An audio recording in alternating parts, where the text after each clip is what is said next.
Patrick, guess what came in the mail today? Oh, what? This. Stick it in!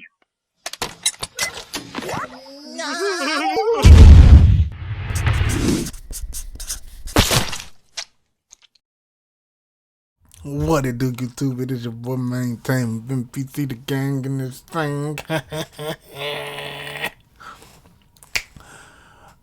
Guess what I'm finna do?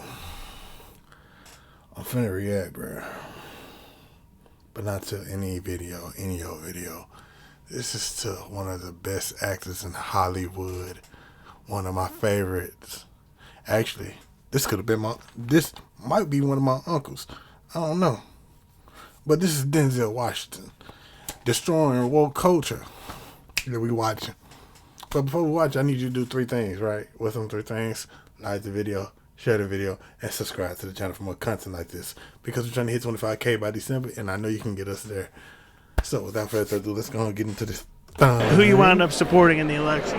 Presidential election. None of your business. None of my business? None of your business. In a world dominated by political correctness and divisive narratives, some Look, voices... he told her right. He told her right. It's none of your business, to be honest. It's really nobody's business on who anybody vote for. Just like who I'm voting for. Actually, y'all already know who I'm voting for. And I don't care. You can say what you want about me. Kiss my A word. dare to challenge the status quo. One such voice is Denzel Washington, a Hollywood legend who isn't afraid to speak his mind on race, politics, and the real issues facing society today. Today, we explore how Denzel Washington dismantles the so-called woke culture with wisdom, clarity, and brutal honesty. Let's take a closer look at his thoughts and the deeper message behind them. What do you think about that? I don't have to think about it. I've lived it. I've been the guy at the Oscars without my name being called. I've been the guy at the Oscars when my name is called. I've been the guy at the Oscars when everybody thought they was going to call my name and they didn't. So I've lived it. So what would you say to the people who are looking at this process and saying it's unfair? Yeah, and so what? You gonna give up? If you're looking for an excuse, you'll find one. In race. You can find it wherever you like. You can't live like that. You just do the best you can do. Denzel sets the tone by addressing a question about discrimination in the Oscars. That's good life advice. His message is clear. Justifications and excuses are easy to find, but progress is only achieved through persistence and hard work. Yep. Denzel's response here is a direct challenge to the victimhood mentality, often encouraged by woke culture. Instead of dwelling on discrimination, he emphasizes personal responsibility and resilience. His message is clear. While injustices exist, success comes from persistence, not blaming the system. This is an empowering outlook that shifts the conversation from feeling oppressed to overcoming challenges through hard work. Building on this idea of personal responsibility and resilience, Denzel's thoughts on race and culture offer a deeper perspective on how we can bridge divides without relying on surface-level solutions. So why did Directing Schindler's List and Scorsese directing Goodfellas speaks volumes. It's not just about who's behind the camera, but what experiences they bring to the story. This perspective goes against the grain of woke culture, which tends to focus heavily on identity markers like race. Denzel's approach shows that cultural understanding, not simply race, is key to telling authentic stories and making real connections. This focus on culture rather than race naturally leads into Denzel's critique of how information and misinformation affects our worldview. In a world overloaded with opinions, how do we find the truth? So what is the long-term effect of too much information? The polarization of the electorate? A meaner-spiritedness? False information as well, because the whole fake news thing. Pick one. It's not just one. That's the flavor of the day. Every day is something else. People have to understand, are you using your device or is your device using you? Can you put it down? Can you turn it off? You're talking about literally the places people get their information from. I don't care what information. Pick one. Phone, television. You know, it used to be news. Now it's opinion news. Oh, glasses. We have 3 experts on the right, 3 on the left. Let's discuss. Ooh, light bulbs. We have 3 experts on the right. That's not news. That's opinion news. Well, over and over and over. Cycle. What is the long-term effect of too much information? If you're sitting there and you're thinking it's the gospel, what I'm saying to people is, to all of us, I'm not knocking the phone. What I'm saying is we have to understand. And that right there touches on another thing. Why do you think I don't post a lot like that? I only do like a few videos a week. I might like take 2-3 weeks off because I'm working. Not only am I working, but I'm taking a break. I don't want to overload myself on YouTube or with worldly views. I care less about it. I got other things I got going on in my life. You feel me? I get what he's saying, and you should too. Like, interpret these things, because too much internet, too much phone usage, too much of anything like that can fuck you up. And we don't need to be fucked up. We need to be people, human beings. We need to be out here going for walks, enjoying nature, riding bicycles, skateboarding, doing the natural things of life, you know, being a human, breathing good fresh air and shit, bro. You feel me? That's all I'm saying. That's all he really saying, though. We have to at least ask ourselves, around the world, you here in England, wherever you are, what is it doing to us? Denzel's message is clear. We need to be more critical of the information we consume. This is a direct hit at the woke movement, which often thrives on viral outrage and quick opinions rather than thoughtful analysis. Denzel urges us to step back, think critically, and not let ourselves be controlled by the media's endless cycle of noise. As we reflect on how information shapes our perceptions, Denzel brings us back to the importance of accountability, not just in ourselves, but in the leaders we choose to represent us. You know, I think this is what I think. I think we as Americans better learn to unite. I think we as Americans need to put our elected officials' feet to the fire and demand that they work together, or they won't get back in office. You know, in this age we live in, this accelerated information age, we're getting further and further apart. We're not getting together, we're getting further and further and further apart. Mm-hmm. Everybody got their own different views and opinions. Everybody can't be right. Nobody's ever right. I think this is an opportunity, actually. You see how people are being energized and protesting and all that, but I think this is an opportunity for us to look at ourselves as a country and say, are we together, really?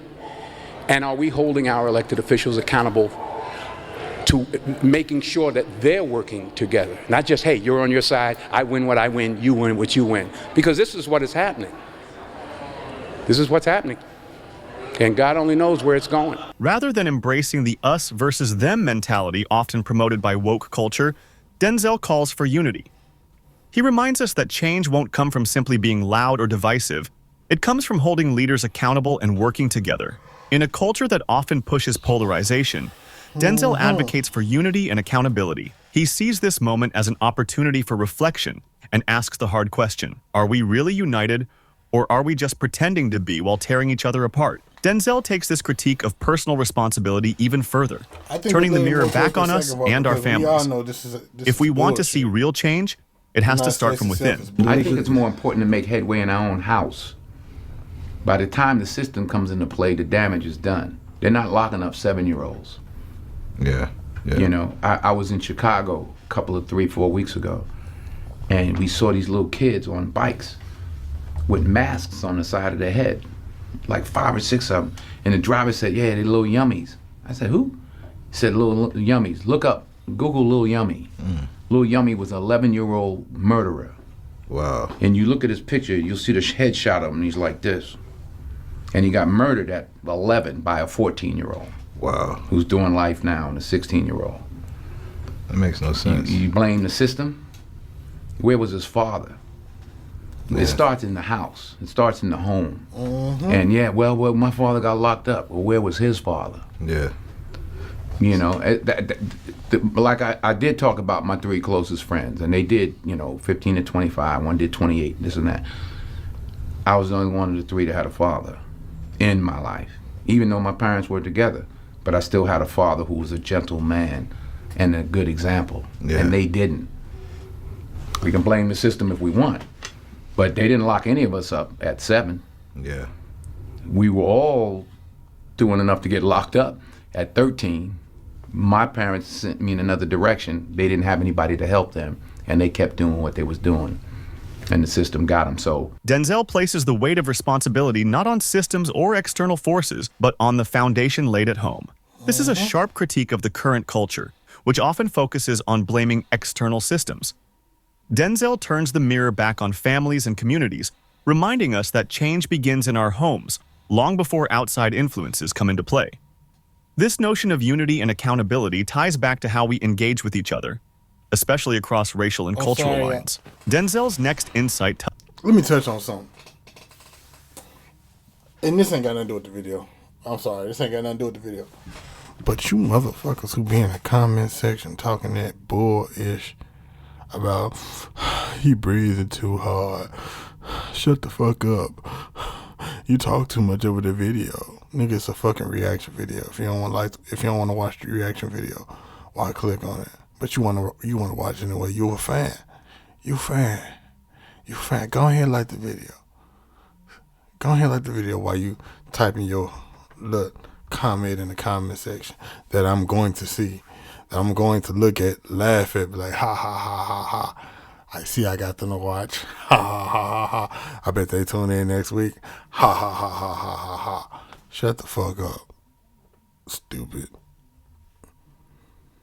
touches on the essence of building genuine human connections. You know, race relationships have to do with race relationships. You're white or whatever you are, I'm black or whatever I am. We're standing here talking now.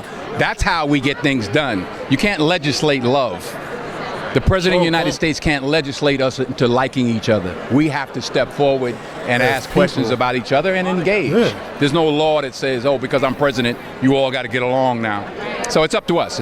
Denzel underscores that meaningful relationships between races are built through communication, not through laws or policies. The government can't force people to understand each other. It's up to individuals to make the effort to engage and connect. This is a direct critique of woke culture's reliance on legislation and top-down approaches to solving racial issues.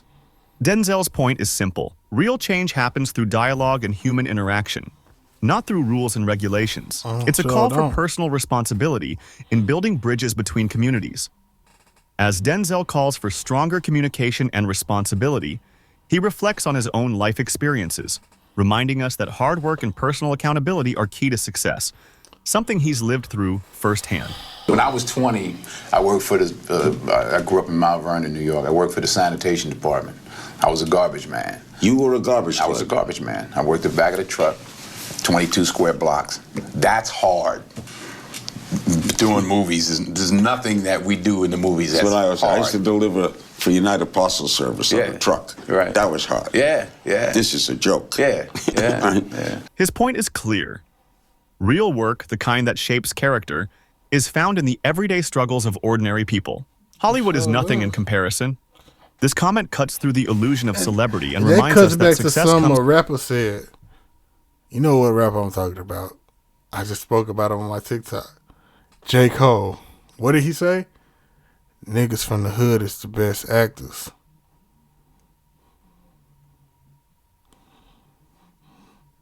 Everyday people can do a movie and make it seem like nothing. Only they gotta do is just be themselves. Play their regular role in life.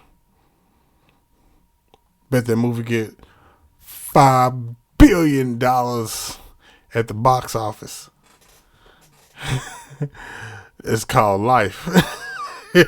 That's the name of the movie, called Life. It's from real hard work, not from fame or popularity. In a world where woke culture often elevates celebrities as moral authorities, Denzel grounds the conversation in reality, reminding us where true value lies.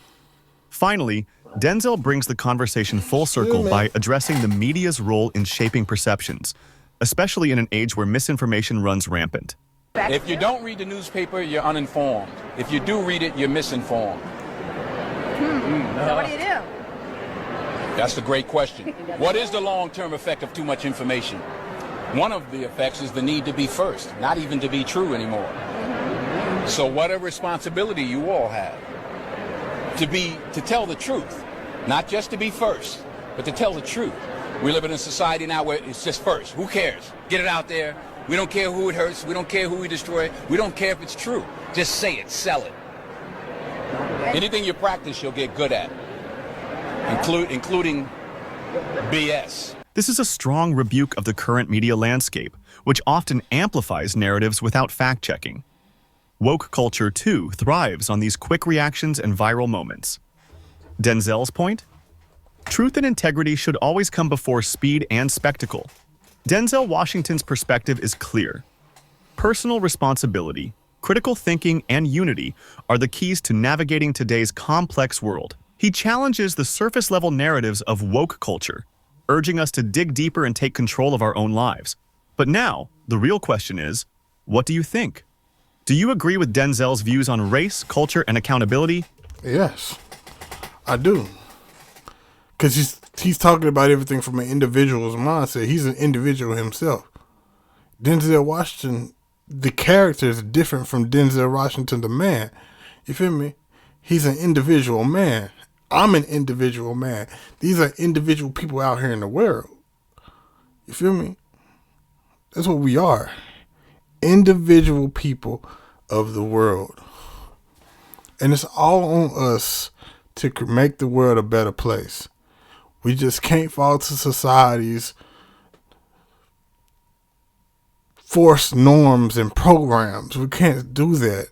We got to make our own program, and we have to make our own social norms. As people, we don't have to listen to a judicial system or a presidential system or a legislative system or a congressional system or a governmental system. Fuck them. Fuck them. We don't have to. We don't. It's all on us as people to change the world. But we got to admit, there are some fucked up individuals in this world that we have to at least try to understand the way they think and why they think that way. But until then, who am I? Just another nigga. I like this video. And if I liked it, guess what that means? You liked it. So go ahead and hit that like button. Share this with your friends. Subscribe to the channel for more content like this. Drop a comment on what you want me to react to next. And hit that post notification bell to get notified every time that we post. And I'm going to holler at you in the next video. Deuces.